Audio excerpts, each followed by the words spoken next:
اب آپ اندازہ فرما لیں کہ ایک ذہنی اور نفسیاتی تصور یہ ہے کہ قبر بند ہے، اس کو کھڑکی کوئی نہیں، دروازہ کوئی نہیں، اور ایک تصور یہ ہے کہ میں اس جگہ جا رہا ہوں جہاں باغ ہے، رنگ رنگ کے پھول ہیں، بوٹے ہیں، پھل ہیں، اور نہریں بھی بہہ رہی ہیں، سبحان اللہ، وہاں نہریں بھی بہہ رہی ہیں۔ ایک تصور یہ ہے۔ اب ایک تصور وہ ہے جس سے بندہ کانپ جاتا ہے، اور ایک تصور وہ ہے جہاں جانے کا بندے کا دل کرتا ہے۔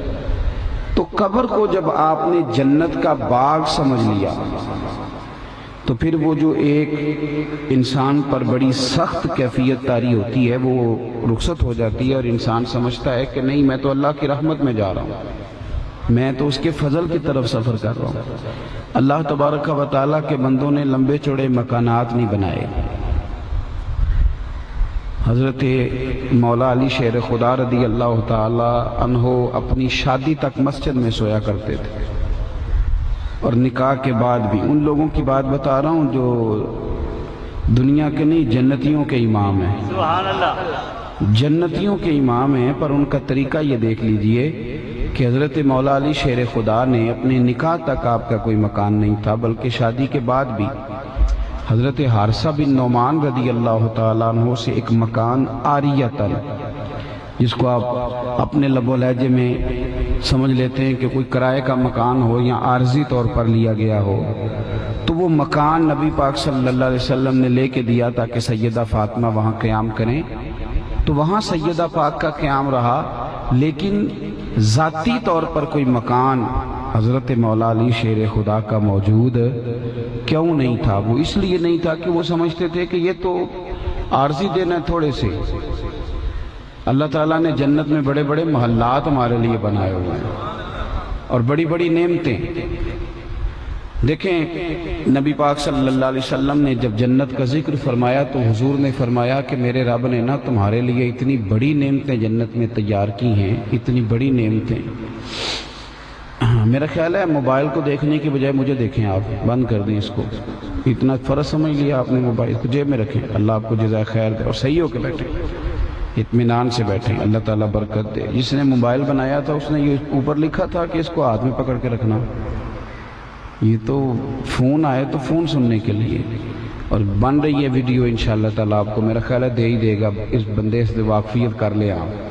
تو باقی دوست میری بات سنیں، میں نے تو ابھی چلے جانا ہے، تو اگر آپ دائیں بائیں دیکھیں گے تو مسئلہ تو خراب ہو جائے گا۔ کوئی ناراض بھی لگتے ہیں تھوڑے تھوڑے آپ لوگ، ہنستے ہنستے نہیں، بالکل بھی گھور ہی رہے ہیں سارے، مہربانی کریں تھوڑا سا۔ قاری صاحب پرانے پیار والے میں اس لیے زیادہ ہنس رہے ہیں، تو آپ ذرا توجہ کریں میری بات پر، میں نے دو ایک باتیں آپ سے عرض کر دی ہیں، آپ غور کریں گے۔ حضرت عمر رضی اللہ تعالیٰ عنہ سے سرکار نے فرمایا، جب حضور معراج سے واپس آئے تو نبی پاک صلی اللہ علیہ وسلم نے فرمایا، عمر میں نے جنت میں نے ایک بہت بڑا محل دیکھا، اور اس محل کے دروازے پر ایک حور بھی بیٹھی تھی، اور حضور فرماتے میرا دل کیا کہ اندر جا کے دیکھوں، جب قریب گیا تو پتہ چلا کہ یہ تو عمر فاروق کا محل ہے۔ سبحان اللہ، یعنی اس بندے کے لیے جنت میں محل بن چکا ہے جس نے ساری زندگی کچی زمین پر سو کے گزار دی، جنہوں نے کرتا نہیں نیا بنوایا، بڑا زمانہ اسی کرتے میں گزار دیا، تو اللہ نے جنت میں محل بنا دیا۔ تو حضور فرمانے لگے مجھے بڑا بھلا لگا، بڑا اچھا لگا، بڑا پیارا لگا تیرا گھر، میرا دل کر رہا تھا میں اندر سے جا کے دیکھوں کہ عمر کا محل کتنا شاندار ہے، لیکن پھر میں نے کہا کہ عمر غیور آدمی ہے، کہے گا کہ خود ہی سرکار نے قانون بنایا ہے کہ کسی کی گھر اس کی بغیر اجازت نہیں جانا چاہیے، اور خود ہی چلے گئے، لہذا میں نا اندر نہیں گیا، میں باہر سے ہی آ گیا ہوں، پر تیرا گھر بڑا شاندار تھا۔ حضرت عمر نے سنا تو رو پڑے، تو امیر حرم میں فقیر بے نوا، تو کجا من کجا۔ عرض کرنے لگے یا رسول اللہ میرے پاس جو محل اللہ نے دیا ہے یا جو کچھ بھی دیا ہے وہ سارا آپ کے نالین کی برکت سے ہی تو دیا ہے، تو میں آپ پر غیرت کھاتا۔ تو جنت کے اندر اور آخرت کے اندر جو اللہ تبارک و تعالیٰ نے اپنے بندوں کے لیے آسانیاں بنائی، اور وہاں جو اللہ نے اپنے بندوں کے لیے نعمتیں تیار کی، بخاری مسلم حضرت ابو ہریرہ رضی اللہ تعالیٰ عنہ فرماتے ہیں کہ حضور نے فرمایا تمہارے رب نے تمہارے لیے جنت میں وہ نعمتیں تیار کی ہیں نہ کسی آنکھ نے دیکھی نہ کسی کان نے سنی، اور حضور فرماتے ہیں تمہارے دل پر کبھی خیال بھی نہیں گزرا ہوگا، وہ نعمتیں اللہ تمہیں عطا کر دے گا۔ وہ پنجابی میں کہتے ہیں نا تم کبھی سوچیا بھی نہیں ہونا، تو کہتے ہیں کہ تمہارے دل پہ کبھی خیال بھی نہیں گزرا ہوگا، رب وہ شانیں تمہیں عطا کرے۔ ہمارے ہاں یہ ہوتا ہے کہ 24 گھنٹے لوگ اپنی دنیا داری سیدھی کرتے رہتے ہیں، 24 گھنٹے، یعنی وہ والا مکان بناتے رہتے ہیں جو فانی ہے، وہ گھر بناتے رہتے ہیں جس کے کوئی اور بڑی خوبصورت بات کی تھی صوفیاء نے۔ صوفیاء فرماتے ہیں کہ یہ دنیا داری اس طرح ہے جس طرح بکریوں کا ریوڑ ہوتا ہے، جس طرح بکریوں کا ریوڑ ہوتا ہے، اس طرف کی بکریوں کو ہانک کے لاؤ تو اس طرف کی بھاگ جاتی ہے، پھر انہیں گھیر کے لاؤ تو اس طرف والی نکل جاتی ہے، تو چرواہا چھیڑو تھک جاتا ہے۔ فرماتے ہیں دنیا داری جو ہے نا یہ بکریوں کے ریوڑ کی طرح ہے، اگر اس طرف والے عزیزوں کو راضی کر لو گے تو اس طرف والے ناراض ہو جائیں گے، ادھر والوں کو ٹھیک کرو گے یاروں کو تو ادھر والے ناراض ہو جائیں گے، تو آپ پورے آ سکتے نہیں، یہ ہو نہیں سکتا کہ سارے لوگ راضی، ممکن نہیں ہے نا جی، آپ ایک انسان ہیں، تو حال کیا ہے؟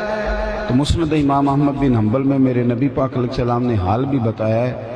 حضور نے فرمایا تو ایک رب کو راضی کر لے، اگر اللہ راضی ہو گیا تو لوگوں کے دلوں میں تیری محبت پیدا فرما دے گا، پھر لوگوں کے دلوں کی ان الذین آمنوا وعملوا الصالحات سیجعل لهم الرحمن ودا، ایمان لانے کے بعد جو لوگ اچھے عمل کرتے ہیں رحمان لوگوں کے دلوں میں ان کی محبت پیدا کر دیتا ہے۔ تو اپنے آخرت کے گھر کی طرف توجہ ہونی چاہیے، ذوق ہونا چاہیے، یعنی بندہ کچھ پیسے بچا کے رکھتا ہے، کچھ چیزیں چھپا کے رکھتا ہے کہ چلو مشکل آ گئی تو کام آ جائیں گے، اور پتہ ہوتا ہے کہ میرا بینک بیلنس کتنا ہے، تو میرے مکان کی کتنی قیمت ہے، تو میری گاڑی کتنے کی ہے، تو میں کل مول کتنا سرمایہ رکھتا ہوں۔ اسی طرح ہمیں پتہ ہوتا ہے میری نمازیں کتنی ہیں، میرے صدقات کتنے ہیں، میں اخلاقی طور پر کس طرح کا ہوں، یہ ہمیں پتہ ہوتا ہے۔ کرنے کا کام یہ ہے کہ ہم اپنے ان رویوں کو مضبوط کریں، ان چیزوں کے اندر پختگی لائیں کہ جو ہماری آخرت کو ٹھیک کر دیں، ہمارا اگلا وقت آسان ہو، اس کے لیے تھوڑی جد و جہد کریں۔ اس کے لیے دیکھیں نا یہ ایک چھوٹا سا کام ہے داڑھی رکھنا، یہ مشکل کام نہیں، داڑھی کا وزن بھی کوئی نہیں ہوتا۔ کبھی آپ نے دیکھا ہے کسی بندے کی داڑھی بڑی بڑی ہو جائے تو کوئی بندہ اس نے کہا میں تھک گیا ہوں، داڑھی بہت وزنی ہے۔ اور یہ بھی آپ کمال دیکھیں کہ اللہ تعالیٰ نے عورت کو داڑھی دی نہیں، صرف مرد کو دی ہے۔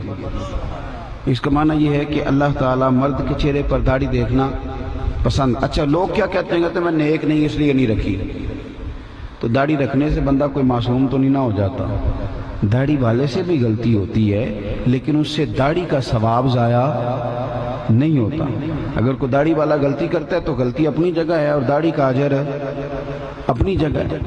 تو ہم کیا کرتے ہیں کہ سنت شریعت سے جان چھڑاتے ہیں، توجہ نہیں کرتے، یعنی گپوں کے لیے کسی کو بٹھا لے، اسے کہیں آ یار گپ شپ کریں، تو شاید وہ 4-5 گھنٹے بھی نہ تھکے، لیکن اسی بندے کے ہاتھ میں تسبیح دیں، اسے کہ پہلا کلمہ شریف 500 دفعہ پڑھ، یا نیند آ جاتی ہے یا کام یاد آ جاتا ہے، بندہ نکل جاتا ہے۔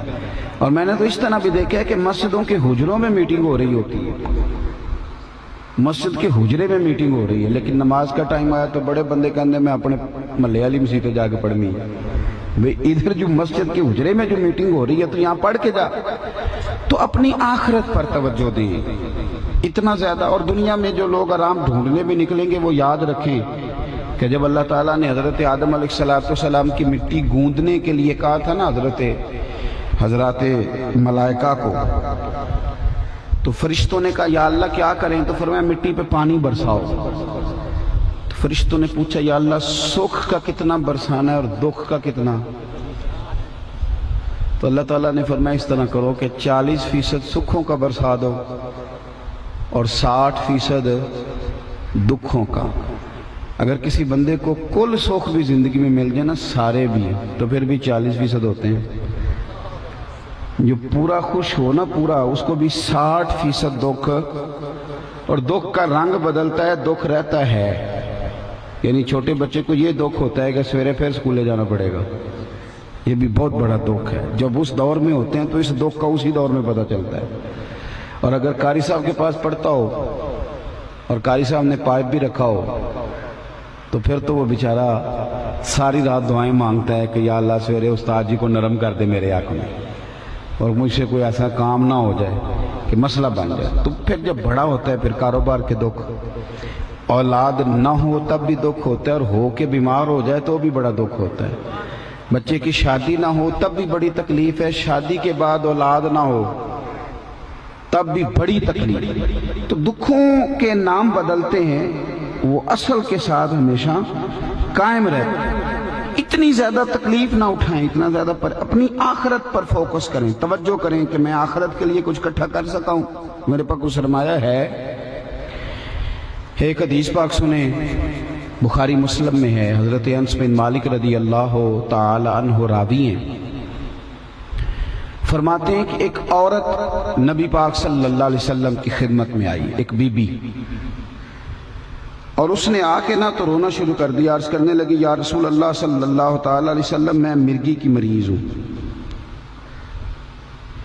میں مرگی کی مریض ہوں اور میری حالت یہ ہے کہ مجھے جب مرگی ہوتی ہے تو میں شدید تکلیف میں. آپ کو پتہ ہے یہ جو مرگی کی بیماری ہوتی ہے یہ اعصابی بیماری ہے، یعنی اس میں ذہن بھی قابو آ جاتا ہے مریض کا اور جسم بھی، بندہ بے ہوش ہو کے گر پڑتا ہے اور نارمل زندگی نہیں اس کی ہوتی، بیچارہ نہ خوشی پہ جا سکتا ہے نہ غم پہ، تکلیف بڑی ہوتی.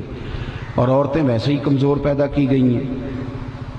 تو وہ کہنے لگی حضور مجھے مرگی ہے اور میری حالت یہ ہے کہ میں بڑی تکلیف میں ہوں، نہ کہیں جا سکتی ہوں، نہ آ سکتی ہوں، نہ کوئی سفر کر سکتی ہوں، بڑی اذیت ناک میرا وقت گزرتا ہے، میرے لیے دعا کریں اللہ مجھے شفا دے. میری بات کی سمجھ آ رہی ہے آپ حضرات کو؟ جو نہیں بول رہے انہیں بھی آ رہی ہے. تو یا رسول اللہ صلی اللہ علیہ وسلم میں تکلیف میں ہوں، میرے لیے دعا کریں. حضور نے کیا فرمایا؟ کبھی کبھی میرے محبوب علیہ السلام کا انداز بڑا انوکھا، بڑا نرالا، بڑا حسین و جمیل اور ہی رنگ اختیار کر جاتا تھا. حضور فرمانے لگے چل ایک بات کر میرے ساتھ. یا رسول اللہ حکم کریں. تو سرکار فرمانے لگے اگر تو کہے تو میں دعا کرتا ہوں اللہ شفا دے دے گا، اور اگر تو کرے صبر، یعنی مرگی کے ساتھ ہی گزارا کرے، اگر تو صبر کرے تو میرا وعدہ ہے رب تجھے جنت عطا کرے گا. بھئی میرے جو گھٹنے میں درد ہو رہی ہو تو کوئی پیر صاحب، کوئی اللہ کا بندہ میرے پاس آ جائے اور مجھے مل جائے موقع، وہ کہیں جی گھٹنے شفا لینی ہے کہ جنت، میرے خیال ہے ایسے یہ آکھنے پیر جی ہے تسی گوڈے دی دعا کرو نا تو جنت بھی اللہ خیر کرے گا، اس کو تو ٹھیک کرے گا. مطلب ہر شخص، وہ حضرت سلطان باہو سے کسی نے کہا تھا روز بڑے مرید کرتے ہو، بڑی دنیا آتی ہے، تو آپ فرمانے لگے رب دا طالب کوئی نہیں ملیا، یہ جو ملے ہے طالب زردہ ہوں. یہ تو جو آتے ہیں یہ تو تویز کرانے آتے ہیں کہ کاروبار چل جائے، رب دا طالب کوئی نہیں ملے. یہ تو جو ملے ہے طالب زردہ، یہ تو دعائیں کرانے آئے ہیں، رشتہ نہیں ہوتا، کام نہیں چلتا، دکا، یہ تو سارے دنیا دا حال ہے. کوئی آتا جو آ کے کہتا کہ کوئی شے نہیں چاہیے میری رب سے ملاقات کریں، رب دا طالب کوئی نہیں. اور اپنے بارے میں کہتے ہیں اساں تے کیتی ہے جان حوالے رب دے، ایسا عشق کمایا ہے اسی تے مرن تو پہلوں مر گئے ہیں باہو تاں مطلب نو پایا ہے، مرن تو پہلا مر گئے ہیں باہو تاں مطلب نو پایا. تو وہ خاتون عرض کرتی ہے یا رسول اللہ دعا کر دیں. حضور فرمانے لگے کہ اگر تو کہتی ہے تو دعا کرتا ہوں، رب تجھے ابھی شفا دے گا، اور اگر تو کرے صبر تو پھر میرا وعدہ ہے رب تجھے بغیر حساب کتاب جنت دے گا. تو صحابہ کہتے ہیں اس نے ایک منٹ نہیں لگایا سوچنے میں، ذہن بن گیا تھا نا کہ اصل چیز آخرت ہے. ایک منٹ نہیں لگایا، فوراً عرض کہتی سونے تھوڑی سی تو زندگی ہے، میں مرگی کے ساتھ ہی گزارا کر لوں گی، اب وعدہ کرے رب مجھے جنت عطا کرے. یہ سوچ تھی، یہ فہم تھا.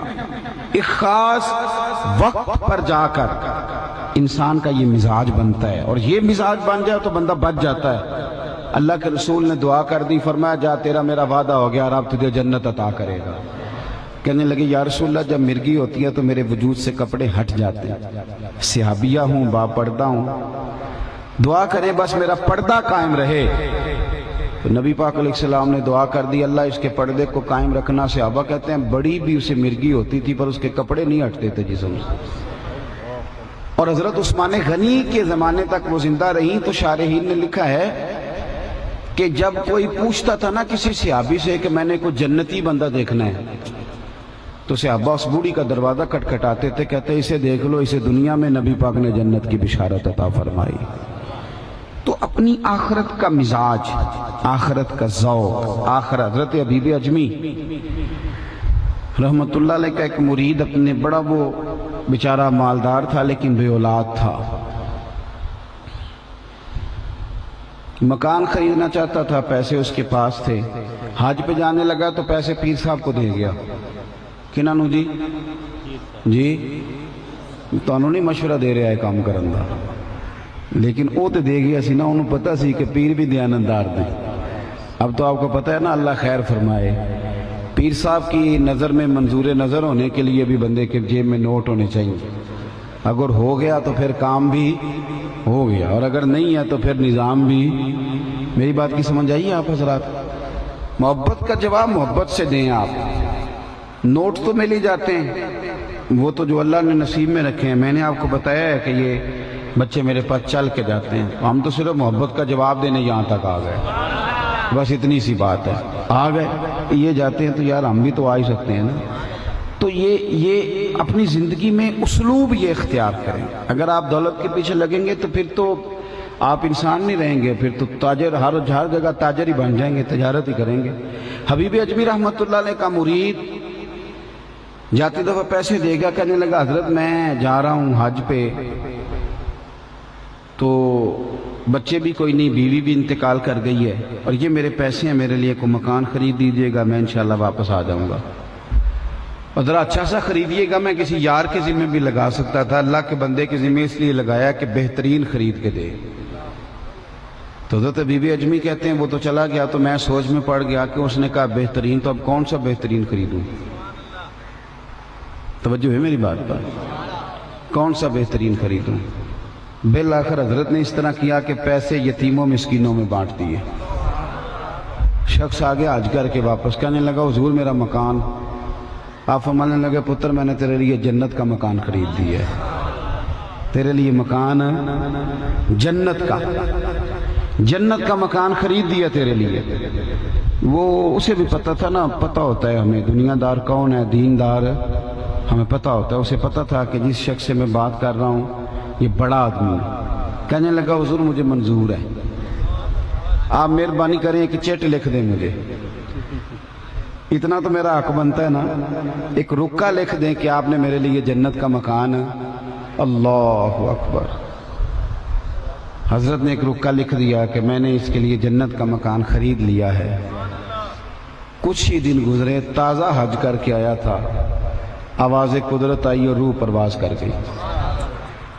وہ جب اس کے جنازے کے لیے لوگ گئے تو اس نے وصیت لکھی ہوئی تھی کہ میرے لیے میرے شیخ نے جنت خرید دیا، تو یہ رکا میرے کفن میں رکھنا۔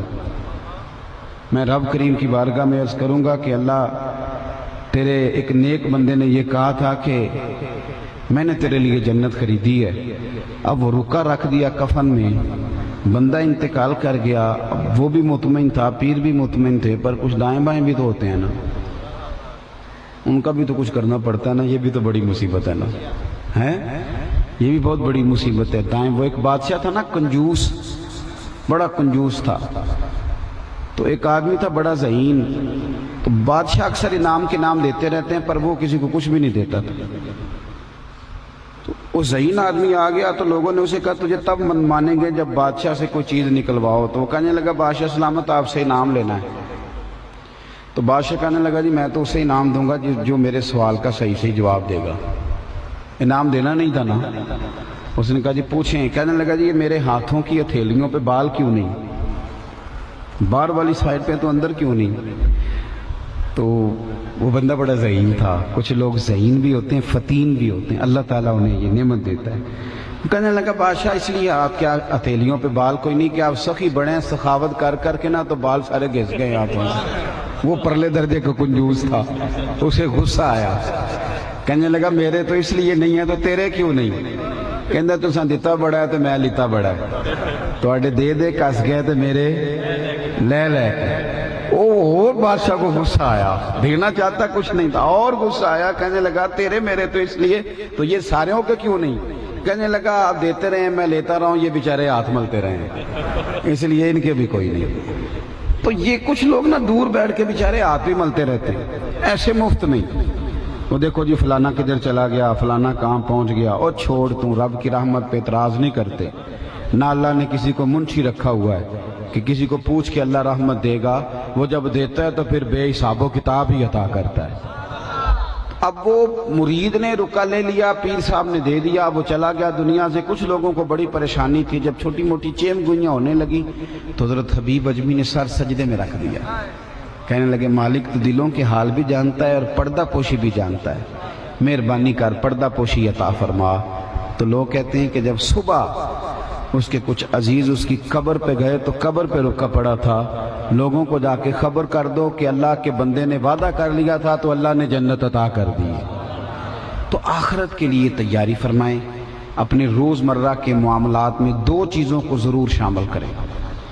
ایک تو فرض نماز تو پڑھنی ہے نا، کم از کم 2 نفل رات کو سونے سے قبل، اور پھر دعا اپنے لیے، اہل و عیال کے لیے، سرکار کی امت کے لیے، اس کا ضرور معمول بنائیں، ضرور۔ دیکھو نا یار، اماں بھی روز کہتی ہے رات کو کہ تو گھر آنا ہے تو میرا تو حال بھی نہیں پوچھتا۔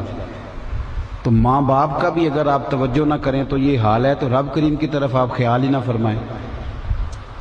حالانکہ اس کو ضرورت نہیں ہے ہماری عبادتوں کی، لیکن یہ تو ہمارے لیے ہے نا۔ ایک تو 2 نفلوں کا ضرور مزاج بنائیں، اور دوسرا بڑی بھی جلدی ہو نا کام پہ جانے کی، اور بڑا تھوڑا وقت ہو، اور آپ 1-2 رکوع پڑھ نہ سکیں تو قرآن کھول کے صرف زیارت ہی کر لیا کریں، اس لیے کہ قرآن کو دیکھنا بھی عبادت ہے۔ تو ان 2 چیزوں پر ضرور توجہ کریں، اپنی آخرت کا مزاج بنائیں۔ دعا کرتا ہوں جو میں نے کہا میرا اللہ قبول فرما لے، گفتگو میں کہیں بھول گئے تو اللہ ہم سے درگزر فرمائے۔ آخر دعوانا ان الحمدللہ رب العالمین۔ پروگرام آگے چلے گا، نعت خوانی ہوگی، اللہ آپ کو جزا دے۔ آپ تشریف رکھیں اور پروگرام کو چلائیں۔ اللہ آپ سب